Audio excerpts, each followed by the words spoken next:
Welcome to the Outer Realm with Michelle DeRoche and Amelia Pisano. Airing live on the United Public Radio Network, 105.3 FM in New Orleans.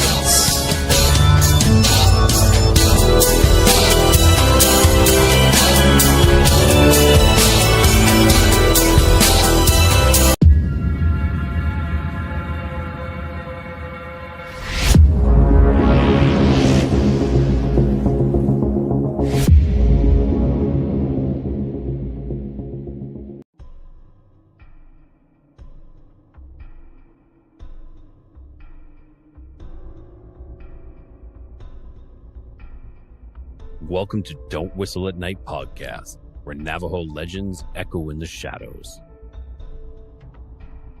Darren and Dawn will guide you through the sacred fire of native storytelling, where the old stories breathe, the unknown walks among us, and voices, long hidden, rise to be heard.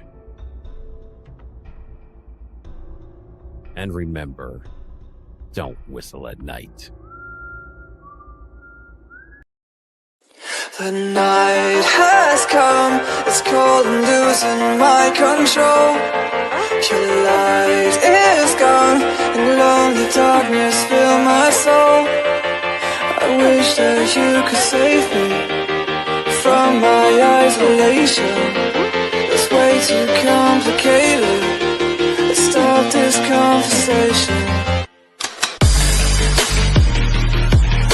Stop this conversation. We got no relation. I have come, it's cold and losing my control.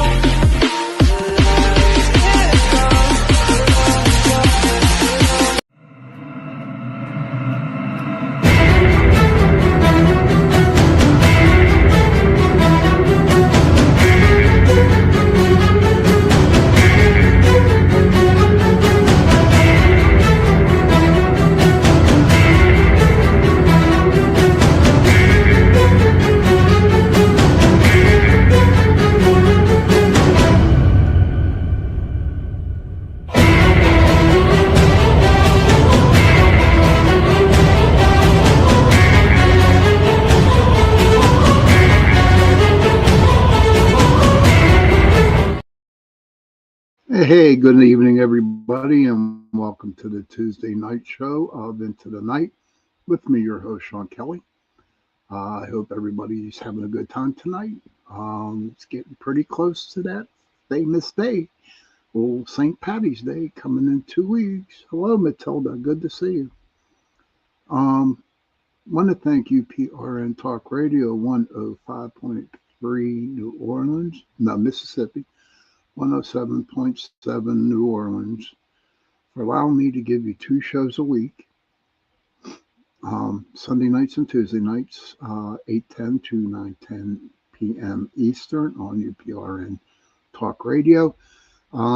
Besides my show, the show following me, my dear friend Miss C.L. Thomas, she has the Gateway Podcast, and she comes on 9:15 Eastern, which is my time at my show. That's 9:15 Eastern. And, after my show, please go over, give her some love. Tell her I sent you. Tell her I said hello. And also on UPRN, we have shows 7 days a week on this platform, starting at 2 p.m. all the way up until God only knows when. And there are a lot of great hosts on here. Great show, okay? And hey, Mitch, good to see you, huh? There's a lot of good hosts with a lot of good shows. So if you're really busy at night, and you're tired of the TV, tired of the shit you see on TV, put on, come on online and watch the shows on UPRN Talk Radio. I'm telling you, they all have their shows, all good hosts, and they all go different topics. And we have a kick-ass platform is what we got. you know, we have a kick-ass platform with a lot of shows. And I'm start sounding like a repeating person, but that, that's okay. That's okay. So before I get into my topic tonight, I just like to do a little editorial. Okay. Now you all know me. I do speak my mind. Okay. And some stuff that I lose some viewers, maybe not. I don't know. But I have to get this off my chest. Now, my shows when I talk about good versus evil. Okay. And I've been praying for and hoping that of a war or something. I'm going to get to that, Dyson. I'm going to get to that. Hey, what's up, Kevin? And so I believe right now that there is a battle between, not only is it being fought out there in the spirit world, but it's also being fought on the earth. Okay. And my opinions on it, okay, it had to be done from what I read, from what I have seen, and what I have been dealing with. I mean, think about it, everybody. I've been going since the Vietnam War. I've been alive during the Vietnam War. I have been involved while I've been alive through Operation Iraq, Iraqi freedom. I've been through all these things, you know. I didn't miss. I couldn't see the lunar eclipse because it was raining and it was cloudy as hell. Yes, I was disappointed. I even set my alarm to get up early. But I've been through all these wars. And, you know, I've been in the military, and it's what I signed up for. When I signed my name on the dotted line, I knew I had, if it ever came down to, you know, to a situation, what's going on today. Now, everybody got to remember it's not a war. It is not a war, you know. No one put boots on the ground. So you really can't call it a war because it really isn't. And so, for all the shit that dude did to all his people over there for 47 years, this life is what we signed up for. Of course it is. Mission, I signed up to be in the military. I was in the Navy. And but what this dude did for 47 freaking years to his people, it just wasn't right. It just was not right. And he was a big threat. He was. I'm not talking about the people of Iran. I'm not. In fact, my heart bleeds for them. My heart goes out to them. I love it when I see them rejoicing out in the streets. I really do. I love it. It puts, it really makes me happy. But when it comes down to that asshole over there, who got knocked out, um, plus the other ones that got knocked out, I guess it had to come. But, I really believe that the big man upstairs, or whoever you believe in, whoever you have faith in, okay, they probably all said, hey, listen, something's got to happen. And it did. Okay. And it did. Not too many civilians. Hey, Joni, good to see you. And not too many people got hurt. There were some casualties, yes. And the Americans lost 5 people, I do believe. We lost 5 servicemen. And I feel for them. I feel for their families. But what that asshole over there did after he got lights out, then they started to launch missiles everywhere. everywhere. So where did they get? The UAE, the Dubai, Saudi Arabia, all them countries over there. In fact, I hope they're hearing my show tonight because I'm hoping that they hear what I have to say. But these people, this dude, this asshole, after he got, zip, down, where he's seeing all them virgins, I guess. I guess that's the deal. Um, then the rest of them, and they launched attacks on Dubai. They hit Saudi Arabia's freaking oil thing, and now you got all those Saudi Arabia, all the Middle East people, the different countries going after that ridiculous person in the regime, I guess, if you want to talk about it, you know? So it had to be done. How else were we going to do it? How else was it supposed to happen? What, sit on our asses and just say, okay, if this is what you want to do, blah, blah, blah. Ah. But what really sucked was the United States helped so many different countries out there. It really did.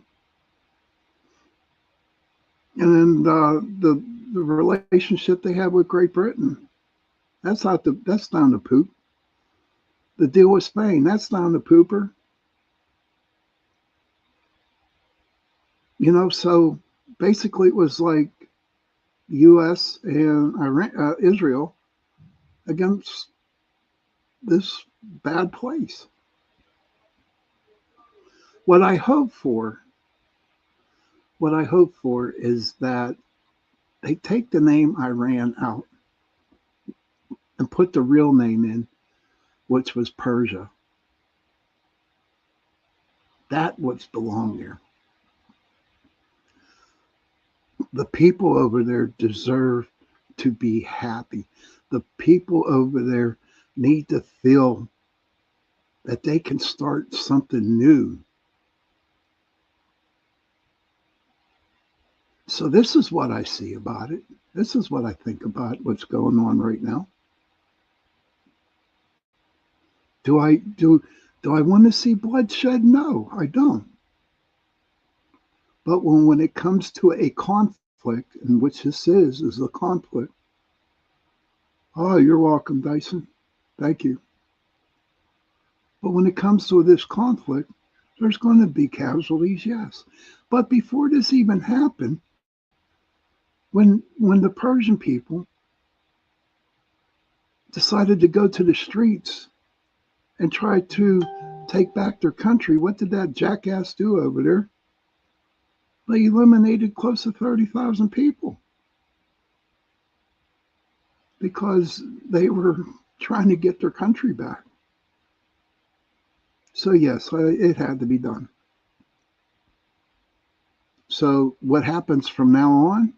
I don't know. Do I have a control over the situation? I don't. But what I can do, is pray to my God, okay, and just hopefully seek the peace. And the way it looks like there is possibility that there's peace on the way.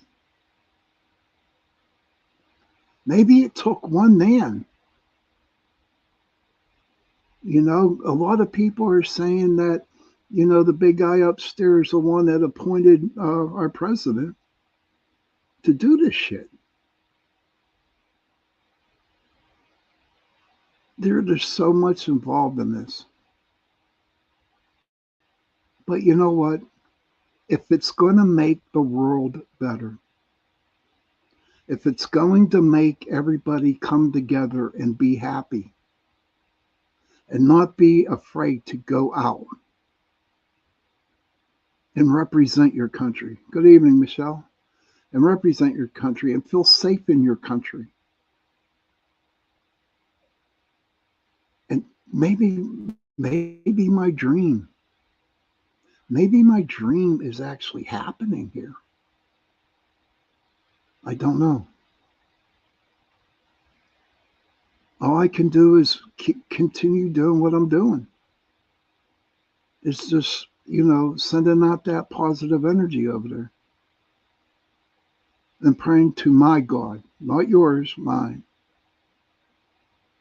and seeing if he can add add a little bit more energy and, a little bit more extra prayers for us. Hey, Donna, good to see you, hon.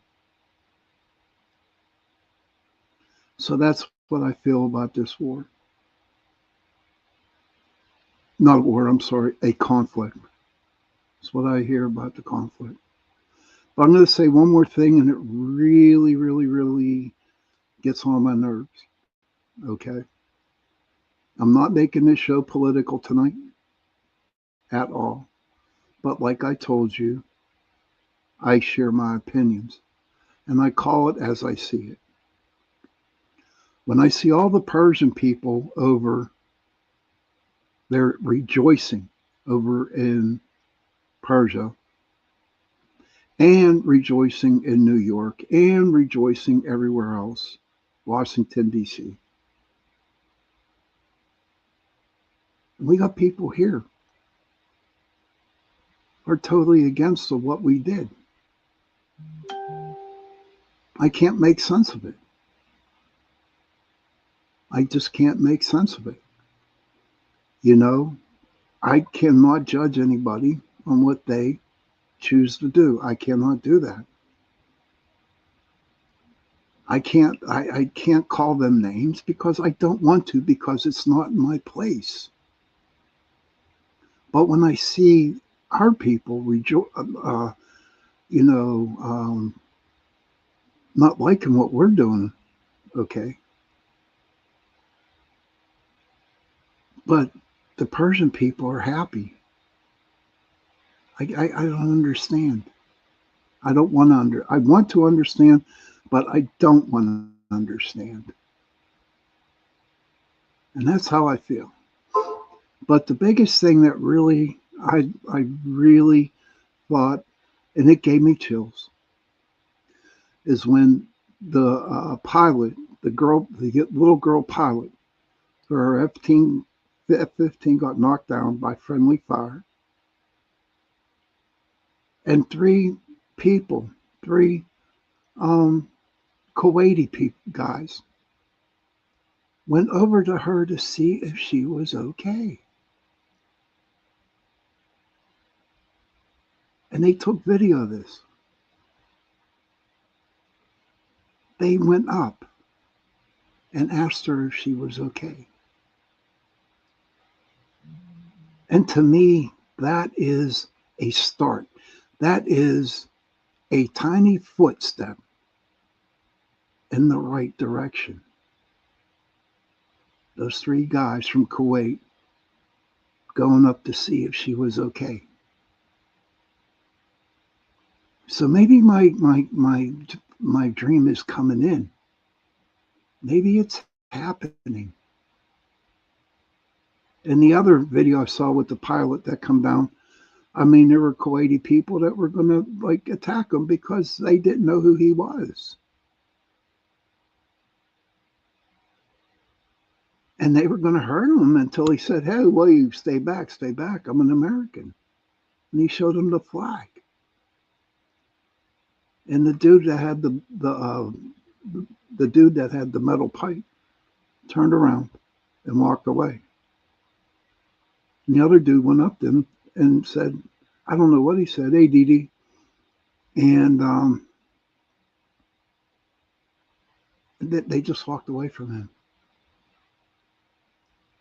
But it goes to show that it's starting.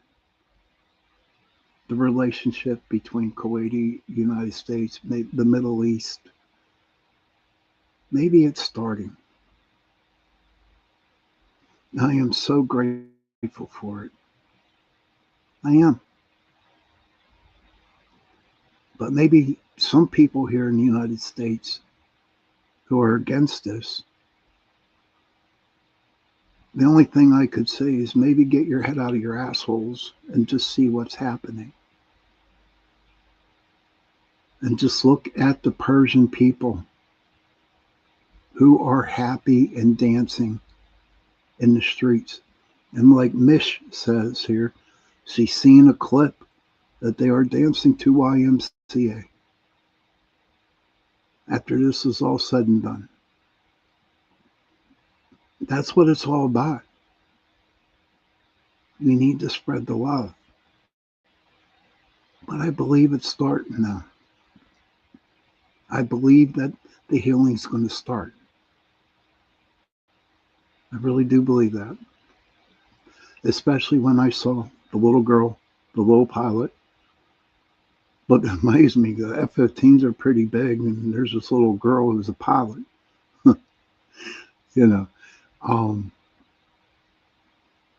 and 3 Kuwaiti dudes came up and just asked her if she was okay. I'm okay, Dee Dee. How about you? So that is my editorial tonight. Do I think what my thoughts are about the war? No, conflict. Excuse me, the conflict. Yeah, it needed to be done, and that's how I feel. I'm just happy the Persian people are dancing in the streets. But okay, so it is 8:31 p.m. and you know what that means? It's time for the break. So when I come back, hey Heidi, good to see you, hon. So when I come back from the break, I'll start doing a couple ghost places here in Ireland. Okay? So I'll see you in a couple minutes.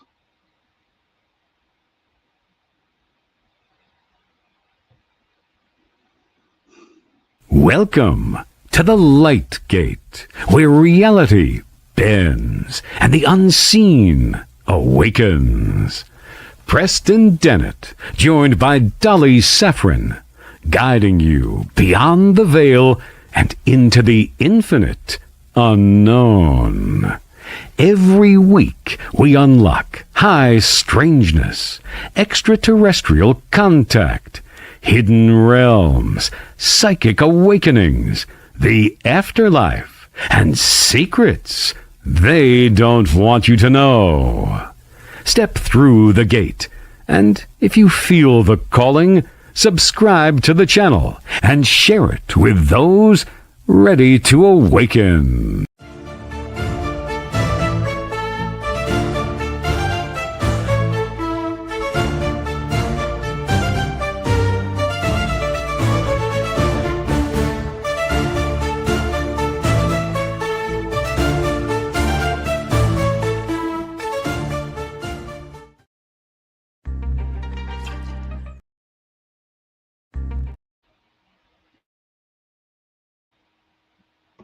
Okay, hold on. I got a couple more to play. Caught me drinking. Hi, and welcome everyone to Ethereal Encounters Unveiled.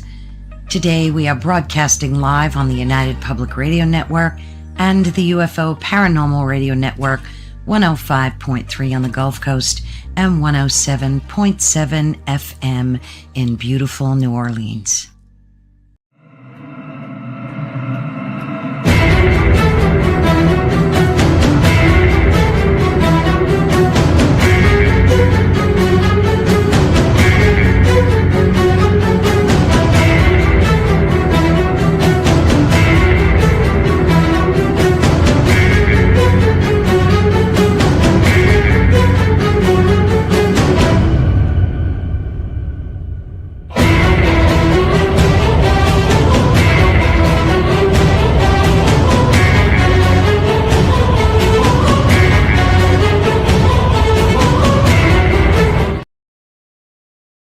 Hey, hello everybody, and welcome back to the second half of Into the Night with me, your host, Sean Kelly.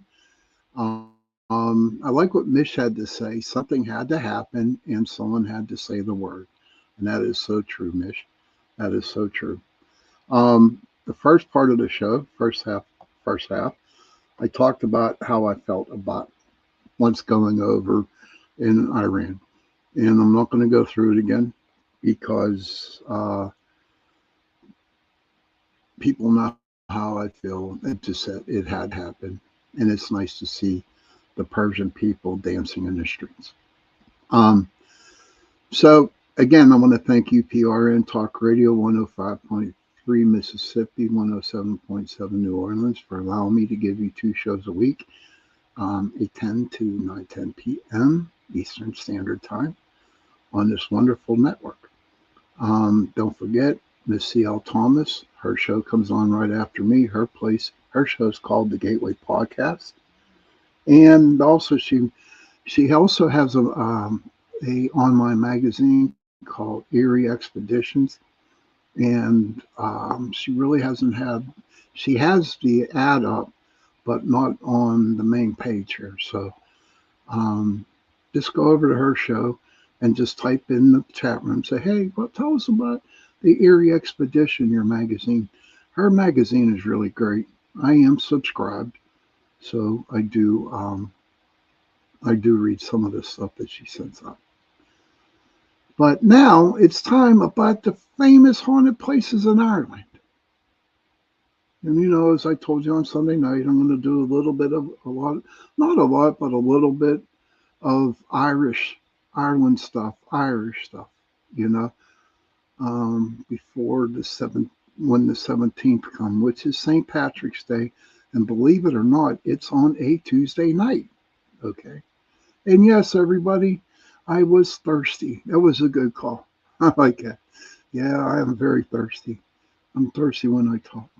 Plus, I had some awesome stuffed hot peppers with sweet sausage inside it, and it was so freaking good, with spaghetti sauce poured over it in the oven, 400 for about 35-40 minutes. Oh my God, it was so freaking good. It was delicious. And hey, Carol she's very interested because she is part Irish. Awesome. So there was a couple places that I go. I do my AI. Everybody, So I typed in famous ghost of Russmook. That's where my family's from, Russmook, Ireland, or Galway, which also is where my family is. And, you see and you read about, all the magical little people over there. People talk about the elves, the fairies, very, very paranormal over there. Okay. And you know what? Maybe there are some unicorns out there. I believe there are some leprechauns. Yes, I do. But I haven't seen any yet, so don't know. But for all the stuff that I do read about it, I kind of like, hey, maybe. Because scientists are finding stuff to this day that they never saw before in their life. And with me, Ireland is very intriguing to me, especially the castles over there. I was stationed in Scotland, and I would go over to Ireland just to visit and just see the castles. And you walk into a castle over there, and you could just tell that like this was a very eerie feeling. But at that time, when I went, I wasn't into the paranormal. I wasn't into ghosts. I wasn't into anything like that. But I always had that eerie feeling when I would walk into a castle. And there were so many wars over there. There were so many killings, all kinds of stuff. Not all bad, okay? But there, a lot of people died over there. And so I figured, since I'm a paranormal investigator, and my roots are from Ireland, okay, why not come up and see, the famous ghost of Ireland or Galway Bay, Rusmuk?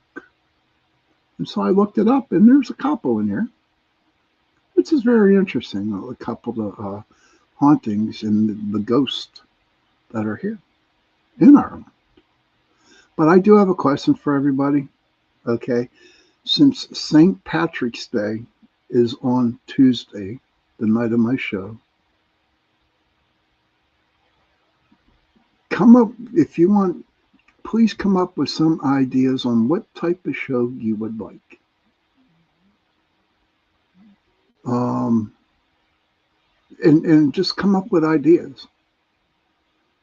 And maybe I could sweet talk. Maybe I can sweet talk CL, and maybe we can do a 2 hour one on it. I don't know. I can ask her. I'm not sure. Um, Let me see. Kevin says Olympia Place, Dunham Castle, a few I was reading about. Uh, Kara says, oh my God, I want to see the castle so bad. Doesn't matter if they're in ruins or not. I am just attracted towards them, which is great, Kara. But it'd be really cool, Kara, if you can. Try to get a past life reading and see if you were not part of the castle, if you were part of that. This says, have you bought your beard dye yet? No, I got my beautician going to getting that stuff ready for it. Yeah, I got my beautician. I told her about that. And he said, Green Michelle says that would be cool, Sean. 2 hours with you in CL. That would be great, man.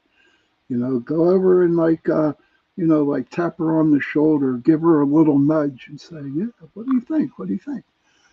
And Miss says, oh, that's the night dress up like a leprechaun. I'm not that intense, dude. Trust me, I'm not. And Heidi's fascinated with castles too. But I will tell you something, okay? Here in Pittsburgh, there's a lot of Irish in Pittsburgh, all right? There's a lot of Irish.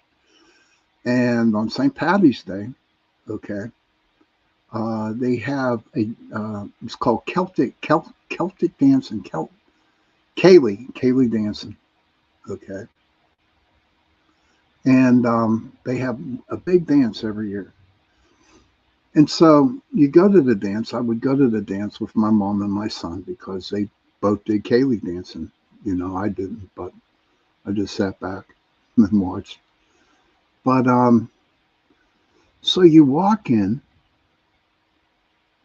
I would walk in and look at all the people that would be there. And there were people just dressed normally, you know. Um, nothing, maybe a little shamrock on them. Hey, Cindy Mitch, good to see you, hon. Maybe a little shamrock of some sort on their lapel or whatever. Or the women, have like a little bow up in their hair. And then you saw all the people who were decked out in green and white and have the buttons, kiss me, I'm Irish, and and all kinds of good shit. And you know what? God bless them for being there. But the ones that are really all decked out about Ireland or St. Patty's Day, they weren't Irish. The ones that just had a little shamrock on their lapel or the little bow in their hair, they were the Irish, And it's not that I'm knocking anybody that wears the green and white. My mom used to do it a long time ago. And I went up and I would sit down and talk to them. And, Kevin, I'm telling you, man, you should see the Cayley dancing, man. It's awesome, man. And then you got the guys that play the drums and the flute and all that stuff. It's pretty cool. But I don't know. I guess they say is right. Everybody is Irish on St. Patty's Day. But some of the persistent ghosts in Galway, okay, and this one kind of intrigued me. Hey, Squatch man, good to see you. Maybe we can find a Squatch, huh, buddy? And Maybe it'd be dressed in leprechaun outfit or something. That would be pretty cool. Kevin says, castles in my past lives for sure had some dreams. But famous persistent ghost in Galway, Ireland. Now this one, first one, really intrigued me. Okay. It does, the name of the spirit is called Christopher St. George at the ruined Tyrone House in Colgan. I don't know. Kilcolgan. Killigan, whatever, I don't know. Is said to watch over his former estate. Other notable hauntings include a phantom at the Mayhem Cross and the giant ghost of Galway, reported in 1907. But back to Christopher St. George here, okay? Um, Back then, there was always a fight. There was always, I call them fights. I hate that word war, but I call them a fight between the Protestants and the Catholics. Okay, and they just did not get along at all. I mean, there were definitely conflicts between the both for a very, very long time. You know, I remember in Scotland, the Celtics were playing the Rangers, who were the Protestants, in a soccer game over there. And oh my God, my ears, my ears had to be baptized again because of all the bad that was saying. The Catholics were saying this, and the Protestants were saying it was terrible. It was terrible. But according to the Tyrone House with this guy Christopher St. George, okay, he was from a predominantly Protestant family, okay, and he married a Catholic girl, and his family shunned him. Yes, his family shunned him. And now I'm going to come back to him in a little bit, but just because he married a Catholic girl, but they claim that he protects, he walks around his castle, or his place where he was born, keeps an eye on it. But what's really crazy is that the place is still up, but it's in ruins. Kevin says, castles in my past lives for sure had some dreams. Okay, just said that. So I'll get back to Christopher St. George because I looked him up because I thought it was interesting. And then there's another ghost. It's called the Mayhem Cross. Now all these are just here in Galway and Russmook, Ireland. Russmook and Galway. And I'm sure there's a shitload of ghosts over there in Ireland in different castles. But the Mayhem Cross is a phantom of a sad old man, appears on a sharp bend in the road, often reported to have cars drive directly through him. That would be crazy, man. But I tell you what, I'm going to share an experience with you.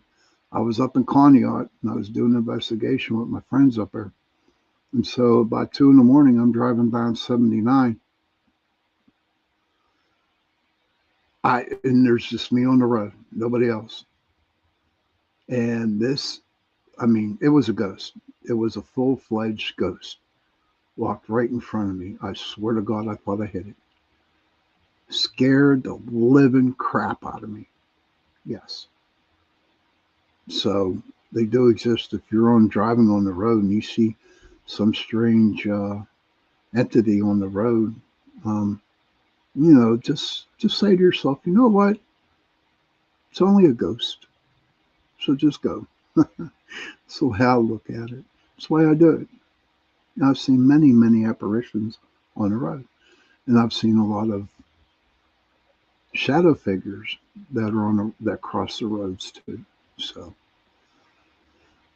but then you had the 1907 giant ghost. It's a massive spectre appeared to a group of men in a rural area, causing one to faint. But what would be a giant ghost? Think about it. A giant ghost over in Ireland, and there are not a lot of tall people over there in Ireland. They're about, remember, like 5'10", 5'11", if that. And if this thing was a giant, you could probably think, well, maybe it's one of the giants that came from the Anunnaki, or one of them mystical beings that are talked about over there in Ireland. Could have been a cyclops, whatever. Could have been 1907.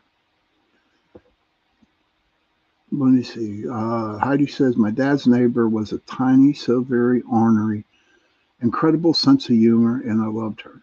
Little Larsley.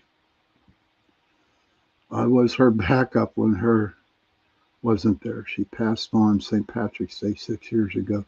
My condolences, Heidi. My mom, she's 86. For 86, man, she's still a little spitfire. She really is. She's small. She's redhead, and she's Irish Catholic, and she's a monk.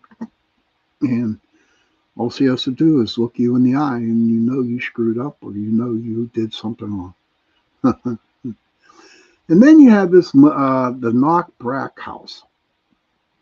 A poltergeist was known to throw cautery, while another spirit was associated with a moved mantelpiece. Hey, Joe Fox, good to see you, buddy. Don't worry about having to let it be a side note there, sweetie. It's cool as hell.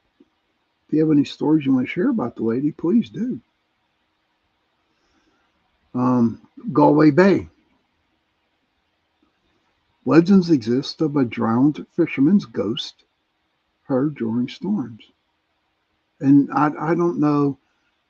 I know when I was in Ireland, okay, the Irish Sea is a rough sea. It really, really is rough.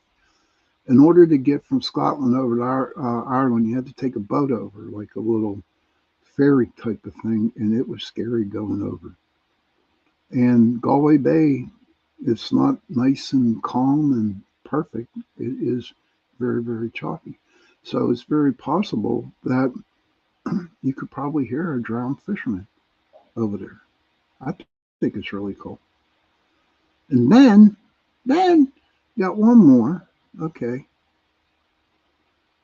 The Dungaree Castle, and it's said to be haunted by a phantom horse-drawn coach. Kevin says that he has seen figures in treetops watching and similar shadow beings racing down my street, speedster style. I believe it. I believe it. Hey, Lisa, good to see you, hon. Thank you for popping in. But so this Cushy Glen, while the Russman nickname isn't widely documented for a specific Irish ghost, the notorious 18th century highwayman Cushy Glen, Patrick McGilligan, is a famous dark figure associated with murders and hauntings on the old Murder Hole Road in County Londonderry, not Galway. Good energy vibe around Irish lady, Heidi. Yeah? Hey, listen, the Irish always has good energy. No doubt. We do. Everybody does. And then there's a dark strength, the highwaymen, in Waterford for haunting specific locations. But these are just like the little thingies, the little history behind the Irish hauntings, the Irish ghosts. I mean, I could probably go on forever. Like I said, there's probably more and more and more ghosties over there. And a lot of better stories than the ones that I got up today. But before I go, because it is getting close to the witching hour, let me get to his name. I want to talk about Christopher St. George, which I think was a fascinating ghost. Let me see if I can find him. Let's see. Oh, hell. There it is. The ghost of Christopher St. George is believed to haunt the rooms of Tyrone House in County Galway, which is where my family's from. Following his 1845 marriage to a Catholic woman, Mary Lynch, a scandal for his prominent Protestant family, he was disowned and cut off from his inheritance. He died in 1877, and his apparition along the disembodied footsteps and moans is said to haunt the area. And the key details of the haunting: Tyrone House is in Kilgolgan County, Galway, Ireland. The story: Christopher St. George, son of another Christopher, married outside his faith and social standing, causing a massive familial rift and loss of inheritance. The ghost reports include seeing his apparition in the ruined house, as well as hearing footsteps and moans. And St. George's family was highly influential, making this story a notable piece of local folklore regarding the decline of the Irish land gentry. So there you go with all the ghosts. And the ruins of Tyrone House are often cited as one of Galway's most haunted locations. And I find that pretty fascinating, and I'm glad I got to go and get into that. Like I said, there is so many ghost stories over there, so many ghost legends, so many legends that I could probably do a whole year of shows on. But we are getting close to the witching hour. Did anybody come up with any ideas on what they want to have as a what they want? What type of show would you like to have on St. Patty's Day? Hopefully, Miss CL would like to do a 2-hour one. Christopher St. George story, interesting tale indeed, Sean. Thank you, Heidi. I just can't imagine all the layers of history over across the pond. Oh, Lord have mercy. You just don't know, Heidi. You think your energy is like off the walls, off the charts over here. Man, you get over there, you step off the plane and walk into the woods, you're done. I mean, you better learn how to ground yourself. And I'm being honest with you, that's no bull. But we're at the time. I'm glad everybody could come in and watch the show. And God only knows what I will be having next week on the show. But it's that time, Joe Fox. You ready, my friend? It's time to pull another card. Okay. And we got the frog on Sunday. Let's see what we can pull tonight. And hopefully, maybe the animals' lucky numbers come to mind, Sean. No lucky numbers, buddy. No lucky numbers. Well, 1, 2, 6. We'll just go that way. Okay, so I'm shuffling the cards, and everybody knows I draw one card. And for the new people here, this card, it might pertain to you. It might not pertain to you. Who knows? Don't worry. You don't be sorry, dude. Heidi says, any creepy or hiding strangeness happened on St. Patrick's Day. I will definitely look into that there, Heidi. But so I'm going to pull the card. And this card, like I said, Sunday when you were here, you had the frog. Now I'm going to pull one for Tuesday, and maybe you can use the frog and this card that I'm about to pull. And it seems like that I've been pulling a lot of these cards that I've pulled in the past. So we'll see what I pull today.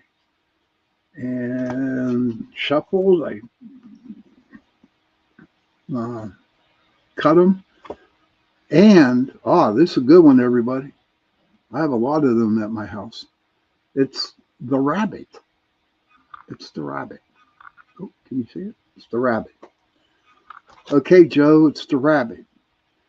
But for me, when I see the rabbit and from it, the rabbit, I mean, they like to multiply. So maybe, you have to see if your hormones are up to date and Some YouTube videos, Heidi Irish Tales. I meant lucky numbers on St. Patrick's show, Sean. Oh, okay. Okay. My bad. But to me, the rabbit also means fear, you know, um, because there's so many of them. And the rabbit in red. But I just watch the rabbits around where I live. There's so many of them. Okay, here we go. Joe Fox got it. All right. So Joe Fox said the rabbit as a spirit animal symbolizes fertility, yeah, abundance, and creativity, encouraging you to embrace new ideas and opportunities. It also represents vigilance and adaptability, reminding you to stay aware of your surroundings and trust your instincts. I like that, the last sentence on that. I'm tired of going down rabbit holes. I'm done with them. But I like the last sentence on that, Joe, reminding you to stay aware of your surroundings and trust your instincts. I like that. Again, thank you very much, Joe, for looking that up for me. I truly appreciate. You're a hell of a good friend. Love you, brother. Me too, Kevin. That was a great message. So, children, if you can, please go to your parents, give them a hug, and tell them that you love them. And parents, please go to your children, give them a hug, and tell them that you love them. And if you have no children, and if you have no parents, find someone, give them a hug, and tell them that you love them. Because those three words, I love you, go a long way. And on that note, please protect the children. Please protect the children. And I will see everybody Sunday night. Have a good week. Good night.